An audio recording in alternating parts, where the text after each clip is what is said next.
ત્રાટકશે માવઠું। ગુજરાતમાં આફતની આંધી અને મુશળધાર માવઠાએ ખેડૂતોની માઠી દશા લાવી દીધી છે। ખેડૂતોના મોઢામાં આવેલો કોળિયો છીનવાઈ ગયો છે, પરંતુ આફત હજુ ટળી નથી। આફતની આંધી અને માવઠાનો માર હજુ પણ પડવાનો છે, તેની આગાહી હવામાન વિભાગથી લઈને આગાહીકાર અંબાલાલ કાકા પણ કરી રહ્યા છે।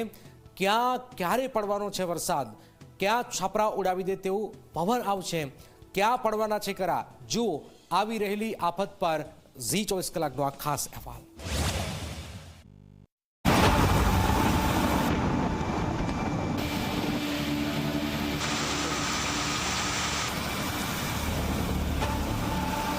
ગુજરાતમાં ભારે પવન સાથે થયેલા વરસાદે હાહાકાર મચાવ્યો છે।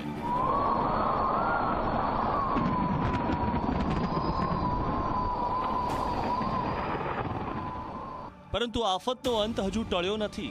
હવામાન વિભાગે રાજ્યના અનેક જિલ્લાઓમાં ભારે વરસાદની ચેતવણી જારી કરી છે।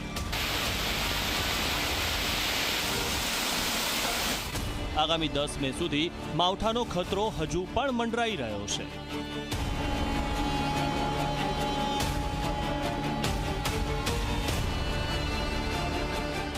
आज का जो फोरकास्ट है based on the synoptic situation, अभी एक अपर या साइक्लोनिक सर्कुलेशन परसिस्ट कर रहा है साउथ वेस्ट राजस्थान के ऊपर, जो कल साउथ पाकिस्तान का ऊपर था ड्यूरिंग साउथ वेस्ट राजस्थान के साथ। अभी वो राजस्थान के साउथ वेस्ट में परसिस्ट कर रहा है अप टू 1.5 किलोमीटर। बेसिकली इधर जो हो रहा है थंडरस्टॉर्म हो रहा है, हेल स्टॉर्म भी रहेगा, उसके साथ 60 to 70 किलोमीटर प्रति घंटा रफ्तार में गस्टिंग स्पीड रहेगी। इसके साथ heavy to very heavy rainfall का भी वार्निंग है, इसके लिए रेड वार्निंग है। હવામાન વિભાગે ચેતવણી જારી કરી છે કે ભાવનગર, અમરેલી, સુરત, ભરૂચમાં રેડ એલર્ટ, દક્ષિણ ગુજરાતમાં ઓરેન્જ એલર્ટ, કચ્છ, બનાસકાંઠા, પાટણ, મોરબી, સુરેન્દ્રનગર, અરવલ્લીમાં યલો એલર્ટ, અમદાવાદ, ગાંધીનગર, જામનગર, દ્વારકા, પોરબંદરમાં પણ યલો એલર્ટ સાથે ગાજવીજનો ખતરો છે। इसके आसपास जो डिस्ट्रिक्ट है, जैसे सौराष्ट्र कच्छ में आपका जो डिस्ट्रिक्ट आ रहा है, कच्छ, मोरबी, सुरेंद्रनगर, राजकोट, बोटाद, जूनागढ़, गिर सोमनाथ एंड दीव, इसमें भी येलो ऑरेंज वार्निंग दिया गया है।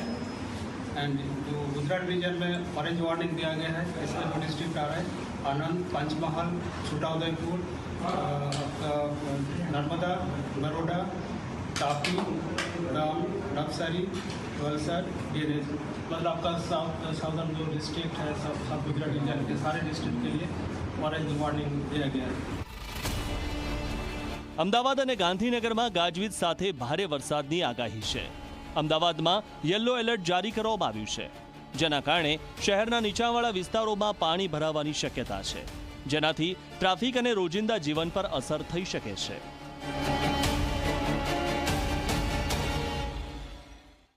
अहमदाबाद और गांधीनगर के लिए जो आसपास क्षेत्र है, इसके लिए 60 to 70 किलोमीटर प्रति घंटा में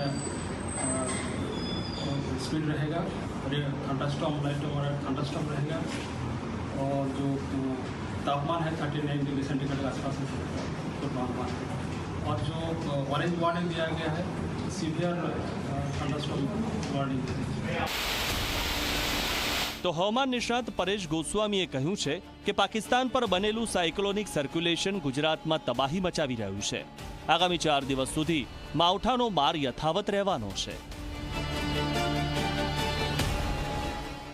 માવઠાની અસર છે જેમાં સંપૂર્ણ લગભગ ગુજરાતના તમામ જિલ્લાઓને પ્રભાવિત કરશે। પણ અત્યારે જે આ એક યુએસી એટલે કે અપર એર સાયક્લોનિક ગુજરાત ઉપરથી પસાર થઈ રહ્યું છે, જે દક્ષિણ પૂર્વ તરફ આગળ વધી રહ્યું છે, આ ધીમી ગતિએ ચાલી રહ્યું છે।